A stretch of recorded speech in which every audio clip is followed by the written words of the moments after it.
بسم اللہ الرحمن الرحیم۔ السلام علیکم ورحمۃ اللہ وبرکاتہ۔ الحمد للہ وکفی وسلام علی عبادہ الذین اصطفی، اما بعد۔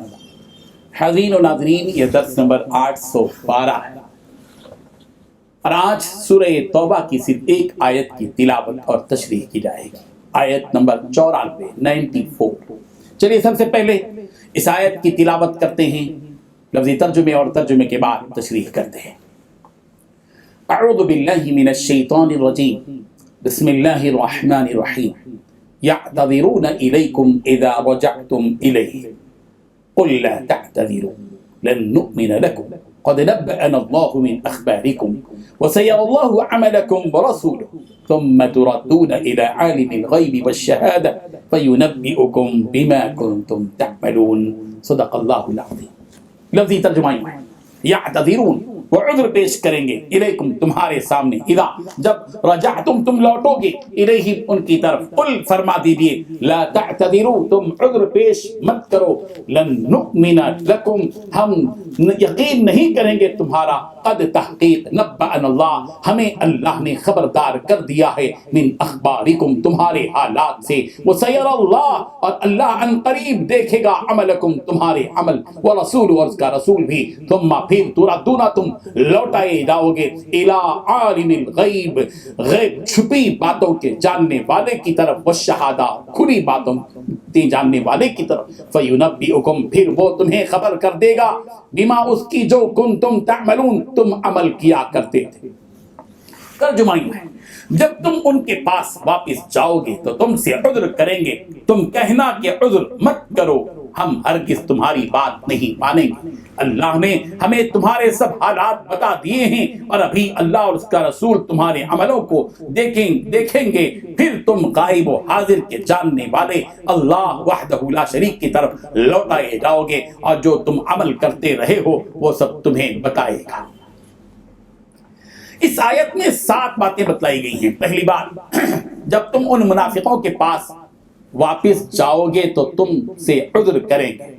دوسری بات، آپ کہہ دیجیے کہ عذر مت کرو۔ تیسری بات، ہم ہرگز تمہاری بات نہیں مانیں گے۔ چوتھی بات، اللہ تعالیٰ نے ہمیں تمہارے سب حالات بتلا دیے ہیں۔ پانچویں بات، اور ابھی اللہ اس کا رسول تمہارے اعمال کو دیکھیں گے۔ چھٹویں بات، پھر تم سب غائب و حاضر کے جاننے والے اللہ کی طرف لوٹائے جاؤ گے۔ ساتویں بات، جو تم عمل کرتے ہو وہ سب تمہیں بتلا دے گا۔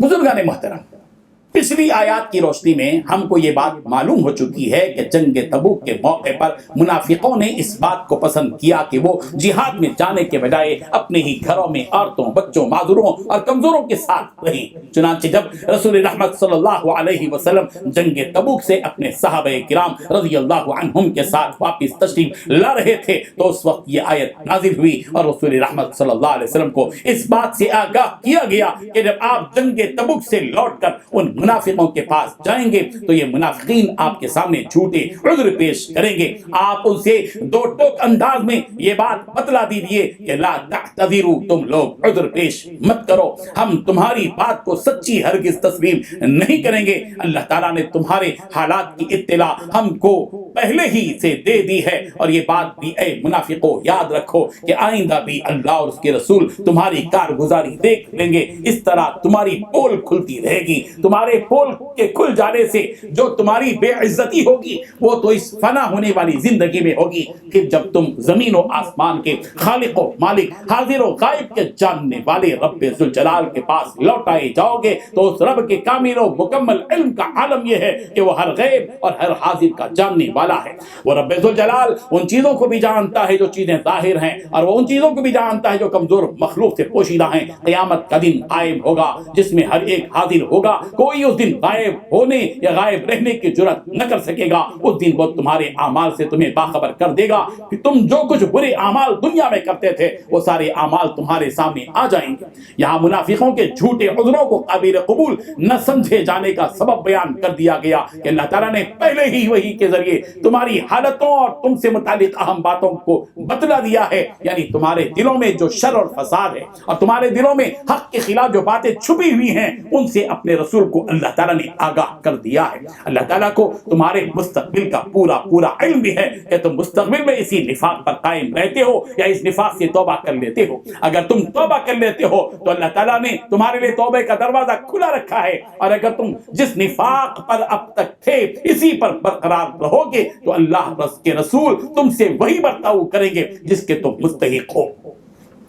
اس آیت میں منافقوں کو توبہ و اصلاح کی ترغیب دی گئی ہے اور انہیں اپنے فیصلے کے اظہار کی مہلت دی گئی ہے اور ان کی حالتوں کو سدھار لینے کا ایک سنہری موقع بھی دیا گیا ہے۔ پھر ان منافقوں کو اس حقیقت سے آگاہ کیا گیا ہے کہ تم سب کو حاضر اور غیب کے جاننے والے کے پاس لوٹ کر جانا ہے، اور تمہارے اچھے اور برے کاموں کے بارے میں تمہیں قیامت کے دن آگاہ کرے گا اور تمہیں بدلہ بھی دے گا۔ وہ بدلہ کیا ہوگا؟ سورہ نساء کی آیت نمبر 145 145 میں بتلایا گیا، ان المنافقین فی الدرک الاسفل من النار، بے شک منافق تو جہنم کے سب سے نیچے کے طبقے میں جائیں گے، ولن تجد لهم نصیرا، ناممکن ہے کہ ان کو کوئی مددگار پالے۔ اللہ تبارک و تعالی ہمارے اعمال کو دیکھتا ہے، اس کی تصدیق کی حدیث بھی کرتی ہے۔ حضرت عبداللہ ابن مغفل مزنی رحمت اللہ رضی اللہ عنہ سے مروی ہے کہ ہم لوگ نبی رحمت صلی اللہ علیہ وسلم کے ساتھ حدیبیہ میں اس درخت کی جڑ میں بیٹھے تھے جس کا ذکر اللہ تعالی نے قرآن میں فرمایا ہے۔ اس درخت کی ٹہنیاں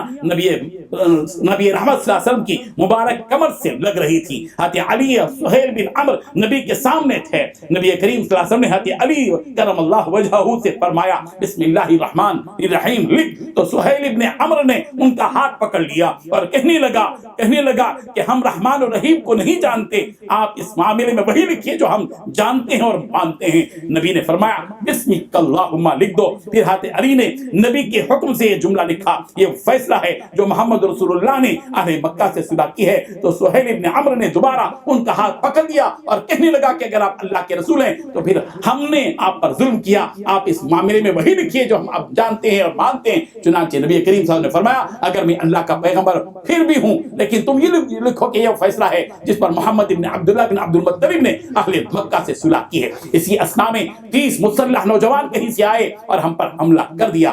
نبی نے ان کے لیے بد دعا کی تو اللہ نے ان کی بینائی سلب کر لی اور ہم نے آگے بڑھ کر انہیں چھوڑ دیا، اور اس موقع پر یہ آیت نازل ہوئی۔ اللہ وہی ہے جس نے بطن مکہ میں ان کے ہاتھ تم سے اور تمہارے ہاتھ ان سے روک کے رکھے، حالانکہ تم ان پر غالب آ چکے تھے، اور اللہ تمہارے اعمال کو خوب دیکھتا ہے۔